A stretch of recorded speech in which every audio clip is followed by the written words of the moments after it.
నమస్తే అండి. Welcome back to వేద ఫుడ్స్. అందరూ ఎలా ఉన్నారు? ఈరోజు వీడియోలో మనం హెర్బల్ హెయిర్ ఆయిల్ ఎలా ప్రిపేర్ చేసుకోవాలనేది చూసేద్దాం. ఈ హెయిర్ ఆయిల్ వల్ల యూజెస్ ఏంటి అంటే మన హెయిర్ ఫాల్ కంట్రోల్ చేస్తుంది. అలాగే డాండ్రఫ్ని కూడా కంట్రోల్ చేస్తుందండి. సో దీన్ని చిన్నపిల్లల దగ్గర నుంచి పెద్దవాళ్ళ వరకు అందరూ యూజ్ చేసుకోవచ్చు. ఎటువంటి సైడ్ ఎఫెక్ట్స్ అనేవి లేవు.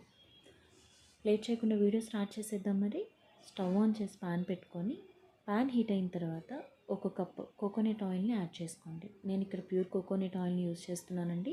మీ దగ్గర ఒకవేళ ప్యూర్ కోకోనట్ ఆయిల్ లేకపోతే మీ దగ్గర ఏ ఆయిల్ అవైలబుల్గా ఉంటే అది యాడ్ చేసుకోండి. తర్వాత 1.5 స్పూన్ కలోంజిని సీడ్స్ని యాడ్ చేయండి. అంటే నల్ల గింజలు అంటారండి. ఇవి మనకి సూపర్ మార్కెట్స్లో దొరుకుతాయి. అదేవిధంగా 1.5 స్పూన్ మెంతులు, అలాగే 2 స్పూన్స్ రోజ్మేరీ లీవ్స్ని కూడా యాడ్ చేసుకోండి. ఈ ఆయిల్ ప్రిపరేషన్ అనేది మనం స్టవ్ని కంప్లీట్గా స్లో ఫ్లేమ్లో పెట్టి ప్రిపేర్ చేసుకోవాలండి. తర్వాత 4 రెమ్మల కరివేపాకును కూడా యాడ్ చేయండి. ఇది ప్రిపేర్ చేయడానికి మనకి 10 to 15 మినిట్స్ టైం పడుతుందండి.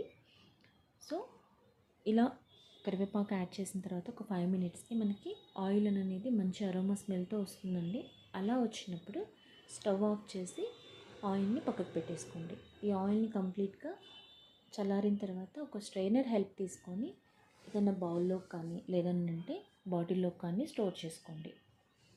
ఈ ఆయిల్ మనం ప్రతిరోజు హెయిర్కి అప్లై చేసుకుంటే హెయిర్ గ్రోత్ అనేది బాగా ఉంటుంది. అలానే హెయిర్ ఫాల్ కూడా కంట్రోల్ అవుతుందండి. ఒకవేళ మీకు ప్రతిరోజు అప్లై చేయడం కుదరకపోతే వారానికి 3 టైమ్స్ అయినా యూజ్ చేయండి. లేకపోతే మీరు హెడ్ బాత్ చేయడానికి ఒక 1 అవర్ ముందు ఈ ఆయిల్తో హెయిర్ అంతా మసాజ్ చేసేసుకొని తర్వాత మైల్డ్ షాంపూస్తో హెయిర్ అనేది వాష్ చేసుకోండి.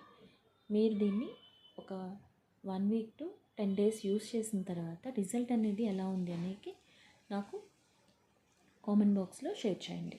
నేనైతే పర్సనల్గా ఈ హెయిర్ ఆయిల్ని 1 మంత్ నుంచి యూస్ చేస్తున్నానండి. నాకు రిజల్ట్స్ అయితే చాలా బాగా కనిపించినాయి. హెయిర్ ఫాల్ కంప్లీట్గా కంట్రోల్ అయింది. అలానే హెయిర్ గ్రోత్ కూడా స్టార్ట్ అయిందండి. వీడియో నచ్చినట్లయితే మీకు please share and subscribe to my channel. అలాగే మీ ఫ్రెండ్స్కి కానీ రిలేటివ్స్కి కానీ వీడియోని అనేది షేర్ చేయండి. Thanks for watching and thanks for your time. మళ్ళీ మరొక మంచి వీడియోతో మళ్ళీ కలుసుకుందాం. థ్యాంక్ యూ అండి.